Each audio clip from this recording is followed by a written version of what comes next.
Alrighty, welcome to episode 4 of the Educational Podcast. Today we will be focusing on the short poem by Sylvia Plath called Metaphors. Now, the part that we'll be studying is actually short enough that I'm going to read it to you before we begin. So here we go. I'm a riddle in 9 syllables, an elephant, a ponderous house, a melon, strolling on 2 tendrils. Oh, red fruit, ivory, fine timbers. This loaf's big with its yeasty rising. Money's new minted in this fat purse. I'm a means, a stage, a cow and calf. I've eaten a bag of green apples. Boarded the train, there's no getting off. Alright, that is the poem. Now, let's get to some analyzation here. As with all of the other pieces we've done, there is a color scheme. The color scheme for this one is green, and as you will see, I am wearing green. Yay, it's an Alonzo shirt. Now, we'll get more into the color scheme later, but what we're going to discuss right now with this is the symbolism, and this one is very, very heavy into the symbolism. So we're going to go back through every line, and I'll point out some things that maybe you haven't noticed. I'm a riddle in 9 syllables. Now, to start this off, there are 9 lines, and each has I'm a riddle in 9 syllables. Each has 9 syllables. See? Now, what do we know important about humans that takes 9 months? The gestation period, exactly. Which, for those of you who don't know what gestation means, pregnancy. Pregnancy takes approximately 9 months. So, she's a riddle in 9 syllables. Now, this entire poem is based around pregnancy. It's about pregnancy. So, the riddle part, she's a riddle. Pregnancy is often an emotionally and physically confusing time for not only women, but the men associated with them as well. Perhaps more so for us, huh? Just kidding. Next line. An elephant, a ponderous house. Well, an elephant is quite large, and quite disproportionately large, if you ever looked at an elephant closely. A pregnant woman is quite disproportionately large. You know?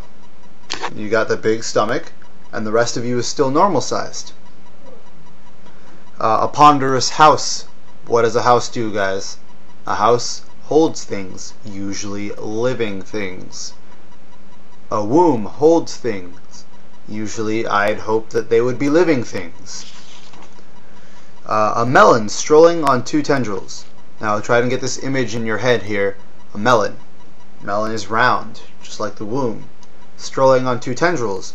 Spindly little legs, because your legs don't really change size, but your stomach does.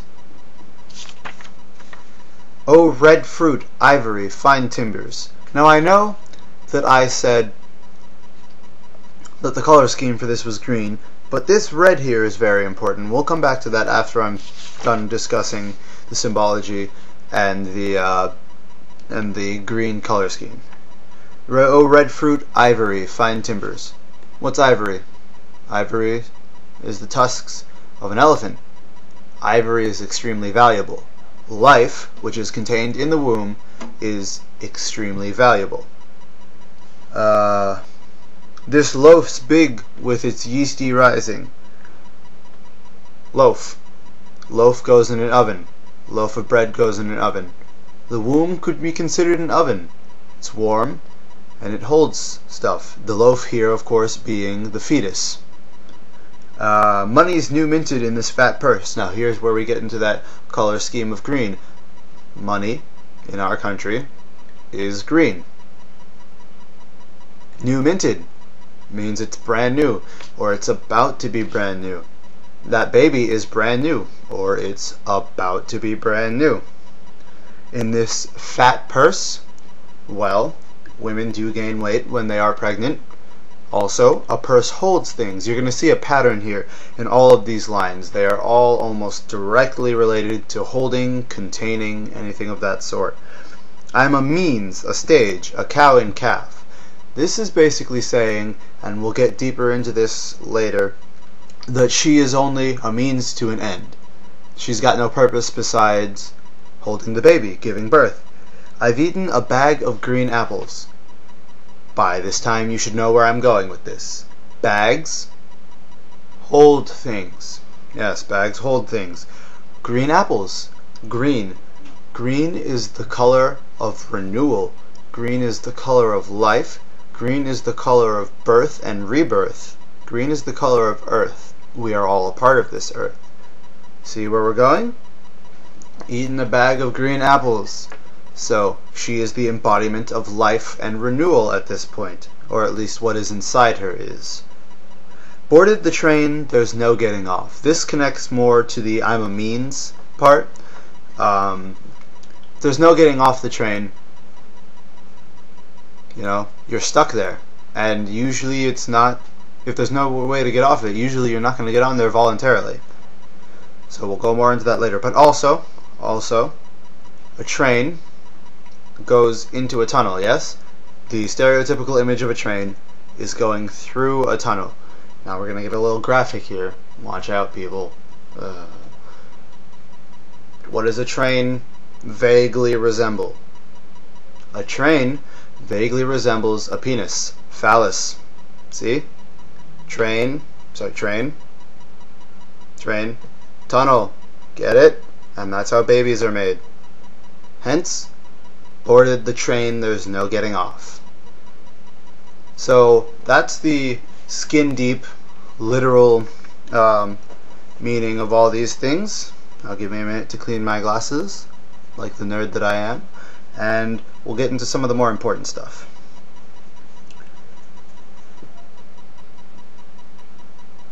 Alrighty, now, red fruit, ivory, fine timbers. Now, if you were here for the rest of my videos, we discussed exactly what red stood for. Now, if you'll remember, red stands for passion, physicality, burning emotion and or love, and love is important. All of those things are the precursors to pregnancy, and in that way they are the precursors to life itself.